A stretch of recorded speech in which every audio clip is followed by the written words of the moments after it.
Welcome to this presentation on alpha blockers. Alpha blockers are a class of drugs that have a wide range of uses, from treating the urinary symptoms of benign prostatic hyperplasia to hypertension and even depression. Today we are going to explore different types of alpha blockers and their therapeutic uses. इस वाली slide में आप क्या देख पा रहे हो? Classification of alpha blockers. How are they classified? Alpha blockers are classified into three main types.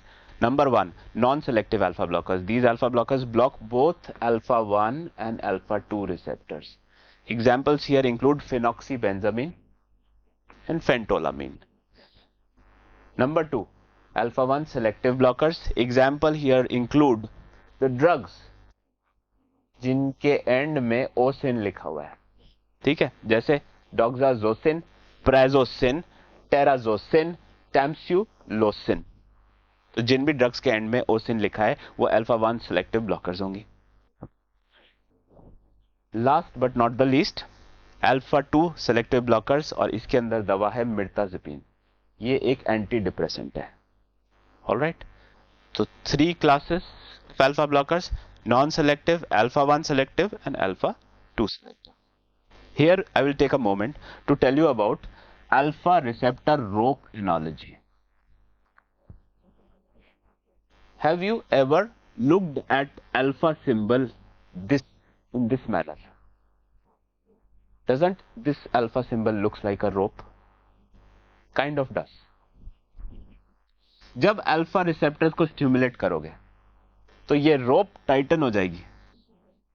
ये रोप टाइटन हो गई, मतलब यहां पे स्मूथ मसल का कॉन्ट्रैक्शन हो गया.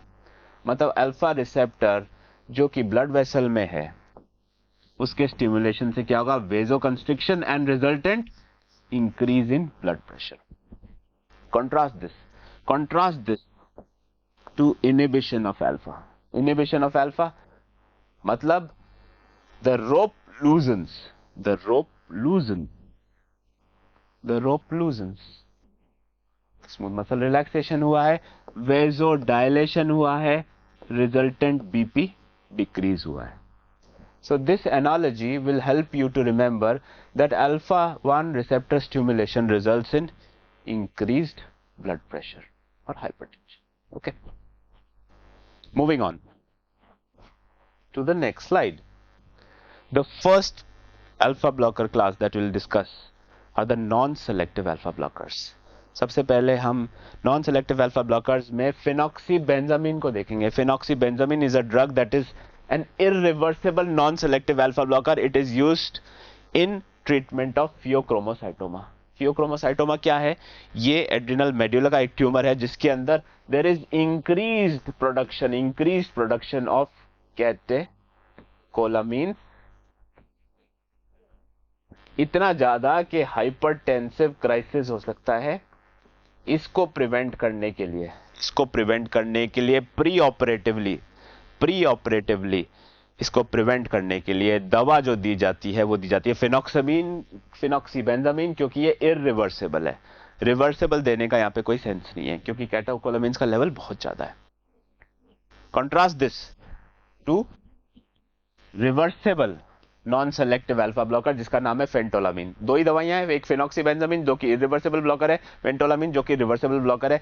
What is it use? It is used to no reverse what is known as the cheese effect.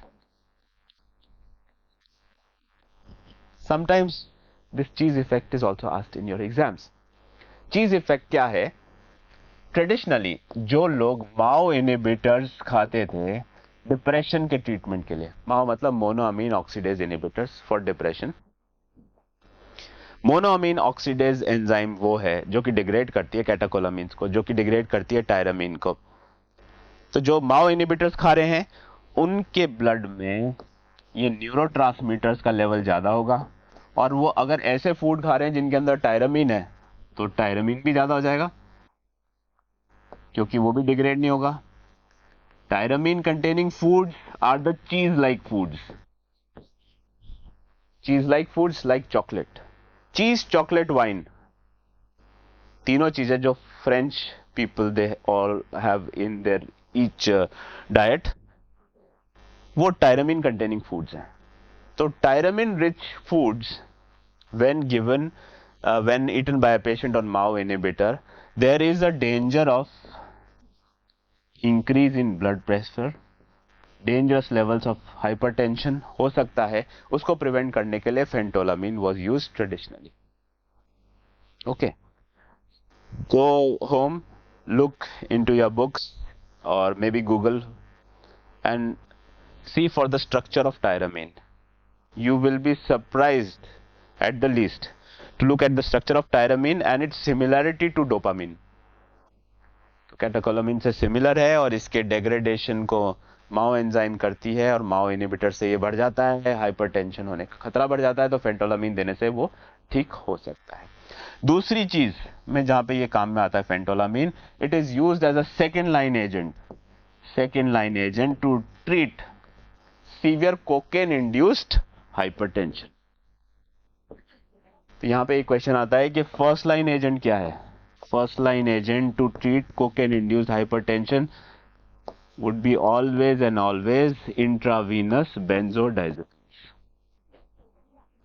Okay, so the uses of non-selective alpha blockers are clear, very much clear, I hope so.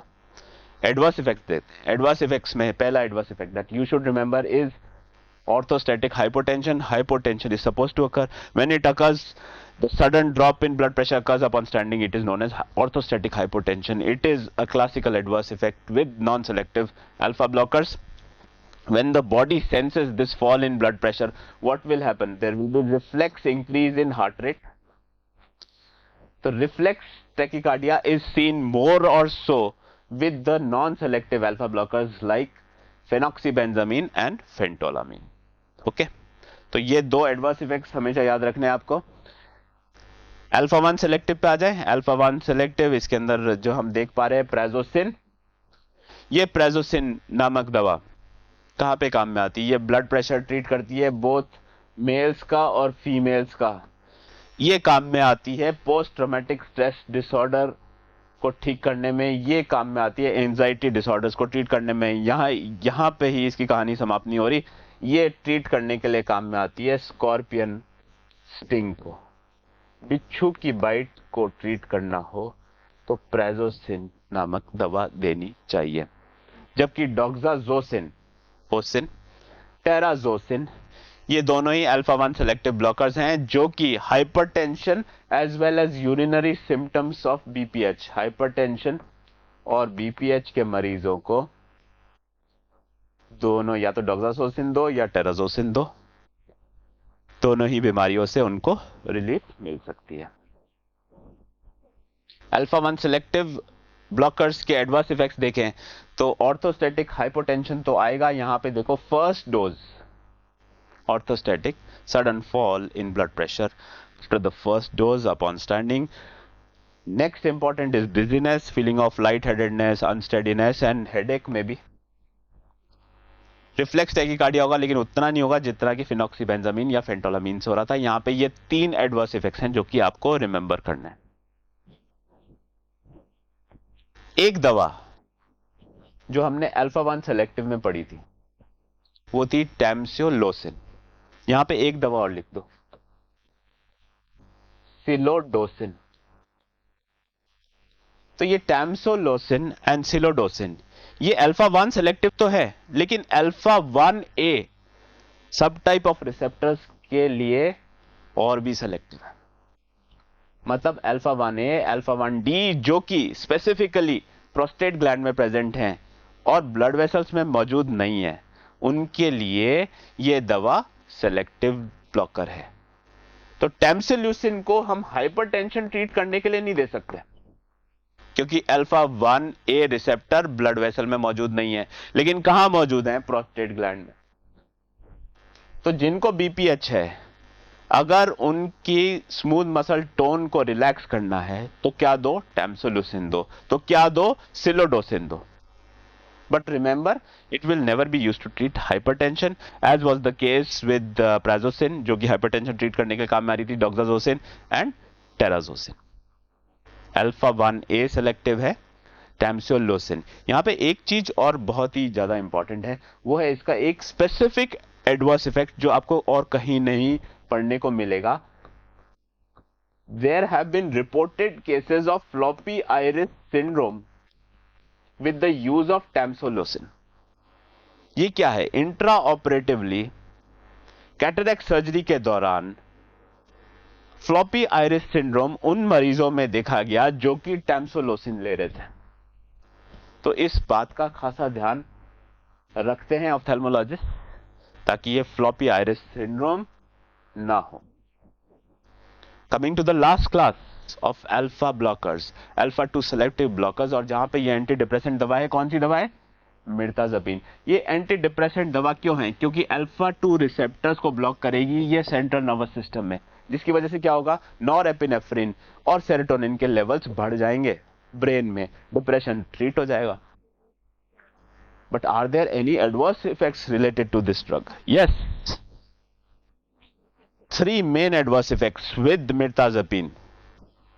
Sedation,